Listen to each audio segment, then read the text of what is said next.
देश में श्वेत क्रांति के बाद दूध के उत्पादन में काफी बढ़ोतरी हुई, लेकिन समय के साथ देशी गाय के दूध की गुणवत्ता को देखते हुए किसानों का रुझान देशी गाय की ओर होने लगा। एक ऐसे ही प्रगतिशील दूध उत्पादक किसान हैं सीकर जिले के धर्मपाल गढ़वाल। इन्होंने गीर गाय का डेयरी फार्म स्थापना करने की सोची और शुरुआत की 50 गायों से। इस डेयरी की शुरुआत 2017 के अंदर की थी। आज 1 साल पूरा हो चुका है इस डेयरी को। 50 गायों से शुरू किया था। आज जो है हमारे पास 300 गायें हैं और जब शुरू किया था उस समय जो दूध था वो करीब 70-80 लीटर दूध था। आज हम लोग 900 लीटर दूध की सप्लाई कर रहे हैं। इस डेयरी की कल्पना जो थी, क्योंकि किसान परिवार में जन्म लिया था और घर के अंदर धार्मिक माहौल था, उस माहौल में पले बड़े, खेती बाड़ी देखी, गायों को देखा। इसके लिए देसी गायों की डेयरी एक लीक से हटकर, क्योंकि श्वेत क्रांति आने के बाद हर आदमी जो था वो फॉरेन ब्रीड्स के ऊपर जाना चाहता था, पर ग्रंथों में जो चीज़ लिखी हुई थी कि अपनी गाय को माँ का दर्जा दिया हुआ है, तो उसके पीछे क्या कारण रहे थे कि इसको माँ का दर्जा दिया गया। जब इन सब चीज़ों की स्टडी करी तो उसमें ये ज्ञात हुआ कि इसके दूध के अंदर वो प्रोटीन है जो माँ के दूध के अंदर मिलते हैं। देसी गाय का डिसाइड करने के बाद में ये आया कि देसी गाय में कौन सी गाय का चयन किया जाए, क्योंकि देसी गाय की 19 ब्रीड जो हैं वो हिंदुस्तान में अवेलेबल हैं। तो सबका रिसर्च किया तो ये ज्ञात हुआ कि हिंदुस्तान की जो गिर गाय है, जो बेसिकली गुजरात से है, वो इनमें सबसे अच्छी है। आज ब्राज़ील की पूरी इकोनॉमी जो है वो गिर गाय के ऊपर डिपेंड है। उन्होंने यहाँ आज़ादी से पहले यहाँ से गिर गाय ले जाके उसको गिरनाल्डो बना दिया और वर्ल्ड की सबसे हाईएस्ट मिल्किंग जो गाय है वो गिरनाल्डो है। जब अपनी गिर ब्राज़ील में जाके दूध दे सकती है तो अपने यहाँ पे दूध क्यों नहीं दे सकती, क्यों नहीं कर सकती। इस पे सारा सब कुछ जब मैंने काम किया तो मैंने कहा कि अपने को गिर का ही चयन करना चाहिए और गिर को ऐसी ब्रीड के रूप में इसको विश्व के अंदर पहचान देनी चाहिए कि हिंदुस्तान की गिर जो है वो सबसे डेयरी इंडस्ट्री के लिए सबसे उपयोगी गाय जो है वही होगी। और इसी में मैंने काम शुरू किया। डेयरी शुरू करने से पहले ये NDRI में ट्रेनिंग करने गए। विदेशी गायों के मैकेनाइज्ड फॉर्म देखने के बाद इन्होंने देशी गायों के पूर्ण मैकेनाइज्ड फॉर्म खोलने को चुनौती के रूप में लिया। मैंने NDRI के अंदर ट्रेनिंग ली। वहाँ पे था कि साहब आप देसी गायों की डेयरी करने पर कॉमर्शियली वाइबल हो पाएगी या नहीं हो पाएगी, क्योंकि उन लोगों के पास में भी इन चीज़ों के डाटाज नहीं थे। क्योंकि जितने भी कॉमर्शियल डेयरी फार्म्स हैं वो सारे फॉरेन ब्रीड्स के हैं। अपनी देसी गायों का कोई भी कॉमर्शियल डेयरी फार्म नहीं था। फिर डेयरी इंडस्ट्री के अंदर एक दूसरी सबसे बड़ी प्रॉब्लम जो आती है वो आती है कि लेबर की प्रॉब्लम सबसे बड़ी इशू होता है। और उस प्रॉब्लम से भी छुटकारा पाने के लिए मैं फुल्ली मैकेनाइज्ड फार्म के ऊपर जाना चाहता था कि अपने ट्रेडिशन को टेक्नोलॉजी के साथ में जो है हम लोग एसोसिएट करें। तो एक सबसे बड़ा चैलेंज वो आया लोगों को, क्योंकि पुराना कोई भी डेयरी फार्म ऐसा नहीं था कि जहाँ पे मैकेनाइज हो देसी गायों का। देसी गायों का कॉमर्शियल फार्म नहीं था, मैकेनाइज नहीं था। तो एक चैलेंज के रूप में इसको लिया कि जब गाय को माँ का दर्जा दिया हुआ है तो माँ देने का काम करती है, लेने का काम नहीं करती, तो माँ देगी ही हमको। इसी सोच के साथ में हिंदुस्तान का पहला फुल्ली ऑटोमेटिक डेयरी फार्म जो है देसी गायों का वो शुरू किया। और आज जो है ये सबके सामने एक एग्जाम्पल सेट किया कि देसी गायें भी जो हैं वो कंफर्ट चाहती हैं, वो सुविधाएं चाहती हैं जो दूसरी गायों को हम लोग देते थे। हमारी गायों को हम लोगों ने कभी इन पे ध्यान दिया ही नहीं था, जिसके कारण ये कॉमर्शियली वाइबल नहीं हुई। वो चीज़ अब समझ में आती है। इनको और क्या कंफर्ट दिया जाए कि जिनसे जब ये कंफर्ट में आएंगी तो दूध का प्रोडक्शन बढ़ेगा, इनकी हेल्थ सुधरेगी। तो उसके लिए गायों को गर्मी और सर्दी का प्रभाव नहीं पड़े, इसको भी ध्यान में रखा गया। मैंने शेड की जो हाइट है वो 28 फीट की हाइट दी है कि गर्मी में जो टेम्परेचर आता है, क्योंकि राजस्थान में जो है वो गर्मियों के अंदर टेम्परेचर जो है यहाँ पे 48-50 डिग्री तक टेम्परेचर जाता है। तो गायों को उस टाइम पे भी कंफर्ट मिलना चाहिए, उसको ध्यान में रखते हुए इसके शेड की जो हाइट है वो 28 फीट दी है। और मैंने पूरे शेड के अंदर पंखे लगाए हैं, बड़े पंखे लगाए हैं कि इनको ना मक्खी मच्छर इनके ऊपर बैठे और पूरी हवा मिलती रहे, ठंडी हवा मिलती रहे। क्योंकि 28 फीट का जो हाइट होने से उसके अंदर कूलिंग ठंडी रहती है और वो पंखा अगर हवा देगा तो ठंडी हवा मिलेगी, तो इनको पूरा का पूरा कंफर्ट मिलेगा। जैसा कि हम लोग सब जानते हैं कि गर्मियों के अंदर दूध का प्रोडक्शन कम हो जाता है, पर आप अगर इस तरह की सुविधाएं देंगे तो प्रोडक्शन किसी भी हालत में कम नहीं होगा। जो प्रोडक्शन आपका चल रहा है वो प्रोडक्शन मेंटेन रहेगा आपका। इनकी मसाज करने के लिए यहाँ पे ब्रशेज लगाए गए, जो ऑटोमेटिक ब्रशेज हैं। जैसे ही गाय उनके पास में जाती है तो पूरा मोमेंट करके और पूरी गाय को मसाज देता है। जैसे एक आदमी को मसाज की ज़रूरत होती है, वैसे इन गायों को भी जो है वो मसाज की ज़रूरत होती है। तो उनके कंफर्ट के अकॉर्डिंग वो है जो है ब्रशेज लगाए गए। दूसरा होता है कि सब हम लोग गाय को बांध के रखते थे, तो वो जितना उसका सामने खाना होता था उतना ही खाना खा पाती थी। जब उसको खोल के पानी पिलाते थे तो वो एक टाइम में जो है वो ज़्यादा से ज़्यादा पानी कंज्यूम करने की कोशिश करती थी, क्योंकि उसको मालूम था कि अगले 6 घंटे तक मेरे को पानी नहीं मिलना है।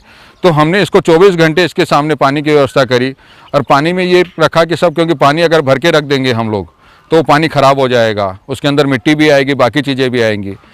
तो पानी का ऐसा सिस्टम बनाया है कि उसके अंदर ज़्यादा पानी नहीं रहे। गाय जब उसके अंदर मुँह दे तो उसमें पानी आना चाहिए। तो पानी ना गर्म होगा धूप में, ना सर्दियों में पानी ठंडा होगा, उनको ताज़ा पानी जो है वो मिलता रहेगा। तो वो उस चीज़ का ध्यान रखा गया पूरा का पूरा। इनको डाइजेशन के लिए नमक की ज़रूरत होती है, तो जो सेंधा नमक है, पत्थर के जो टुकड़े हैं सेंधा नमक के, वो इनके सामने रखे गए।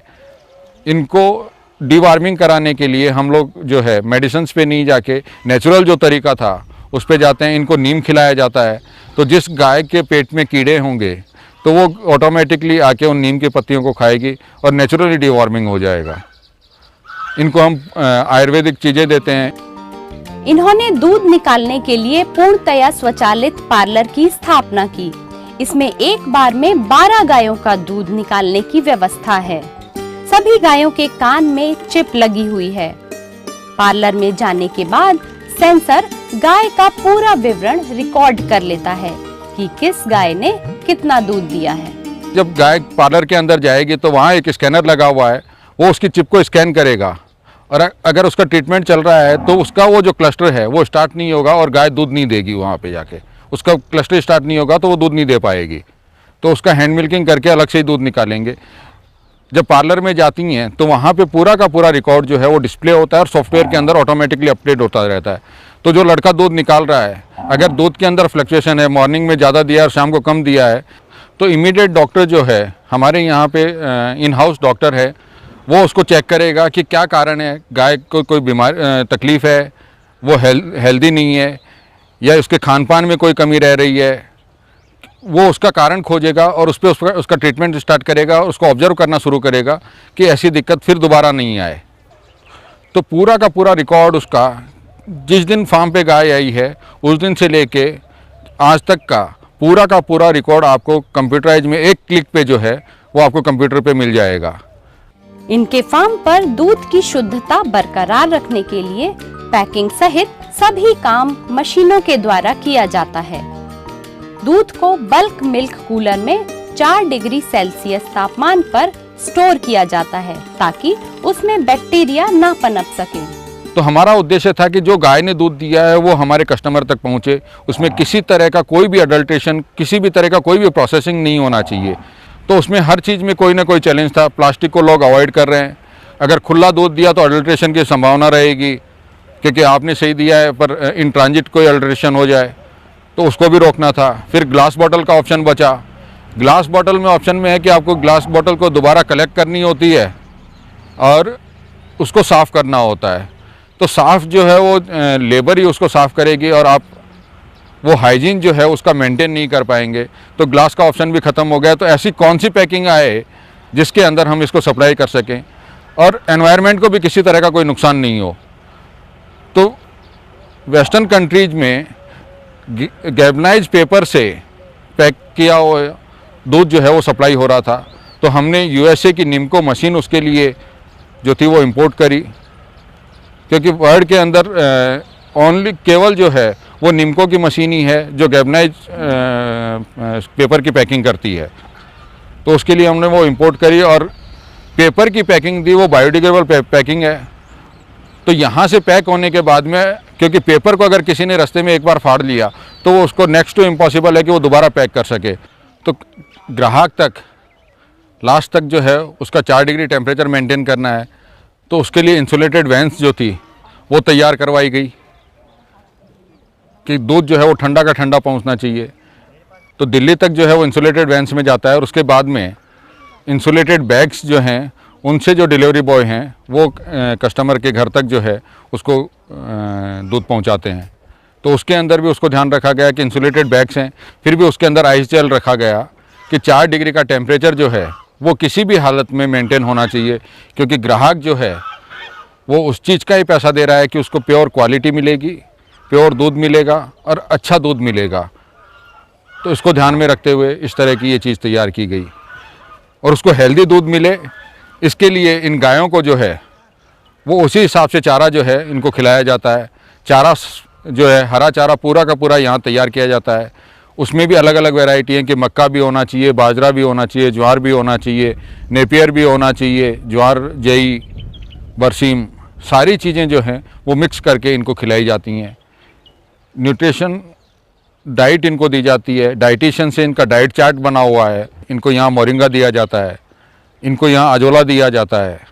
जो अजोला में जो प्रोटीन की मात्रा है वो किसी भी चीज़ में नहीं है। मोरिंगा में जो चीज़ें हैं तो यहाँ पे पूरे खेत के बाउंड्री पे चारों तरफ जो है मोरिंगा ही मोरिंगा के प्लांटेशन लगा के और इनको जो है वो न्यूट्रिशन डाइट दी जा रही है। और इन 300 गायों को ऑटोमेटिक सिस्टम होने के कारण एक आदमी ही इन 300 गायों को चारा डाल देता है। गाय के दूध के साथ उसके गोबर का भी बड़ा महत्व है। डेयरी से निकलने वाले गोबर से ईंधन बनाने के लिए इन्होंने गोबर गैस प्लांट भी लगा रखा है। इनके गोबर को यूज करने के लिए मैंने बायोगैस का प्लांट लगाया है कि गोबर से बायोगैस जनरेट की जाएगी और बायोगैस को जो है वो सीएनजी में कन्वर्ट करके और इस प्लांट को पूरे डेयरी फार्म को उस बायोगैस से ही चलाया जाएगा। ये गायें जो हैं इस प्लांट को चलाएंगी, तो उससे सीएनजी कन्वर्ट करके तो इस डेयरी फार्म को जो है वो रन किया जाएगा।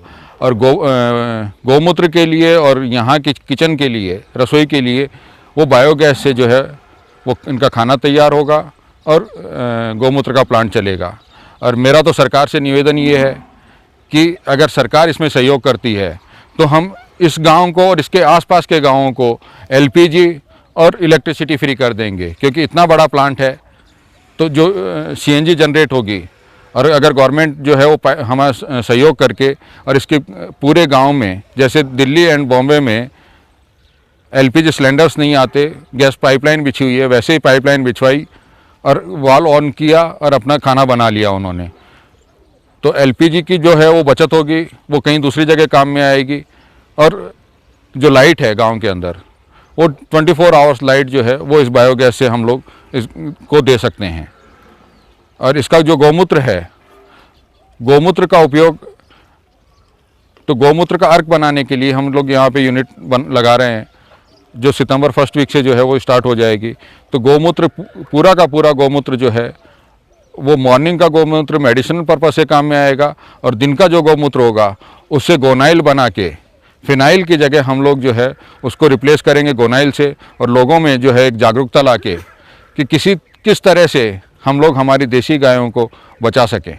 तो बायोगैस से सीएनजी बना ली तो वो सीएनजी काम में आ गया और उसका जो कंपोस्ट बनेगा, जो गोबर बचा, उससे वर्मी कंपोस्ट बना के आसपास के पूरे एरिया को जो है पूरा का पूरा पेस्टिसाइड फ्री करने का मेरा उद्देश्य है और उसी काम में मैं लगा हुआ हूँ। और अब देसी गायों को कैसे बचाया जाए अपनी गायों को, तो इसके लिए लोगों को अब जो है वो जागरूक करके कि छोटे छोटे डेयरी फार्म्स आप स्टार्ट कीजिए। तो मैंने यहाँ पे मेरे आसपास के एरिया में 5 छोटे छोटे जो हैं वो डेयरी फार्म शुरू करवा लिए हैं और उनको एक अश्योरिटी दी है कि आपका दूध जो है वो 50 रुपये किलो। आज हिंदुस्तान में कोई भी डेयरी सोसाइटी, कोई भी कोऑपरेटिव सोसाइटी ये 50 रुपये किलो में दूध परचेज नहीं कर रही है। जो मैं किसानों से, यहाँ के आसपास किसानों से वो परचेज कर रहा हूँ, उनको अपने गाइडलाइन के अंदर जो है उनसे कि गायों को कैसे रखा जाए, कैसे इनकी मिल्किंग की जाए, क्या इनको खाना दिया जाए, वो सारा जो है मेरे सुपरविजन के अंदर रह रहा है। तो उनसे 50 रुपये किलो जो है, तो किसान की आय को दुगना करने के लिए जो सरकार प्रयास कर रही है, हम उसी प्रयास को जोड़ते हुए और ये सब काम जो है वो कर रहे हैं। और इसकी जो फ्यूचर प्लानिंग है मेरी कि जन संयोग, जनता को जब इससे नहीं जोड़ा जाएगा तब तक हम लोग हमारी देसी गायों को नहीं बचा पाएंगे। तो मैंने कहा कि आप अपने घर पे गाय नहीं रख सकते हैं, पर अगर आप सक्षम हैं और गाय रखना चाहते हैं तो मेरे यहाँ पे आप गाय रखिए, मैं उसकी सेवा करूँगा, उसकी मिल्क प्रोडक्शन लूँगा और उसके एवज में मैं आपको जो है वो उसके अकॉर्डिंग रिटर्न देता रहूँगा। तो मैंने पूरा का पूरा एक प्लान बनाया है और लोग जो है अब हमारे साथ जुड़ते जा रहे हैं।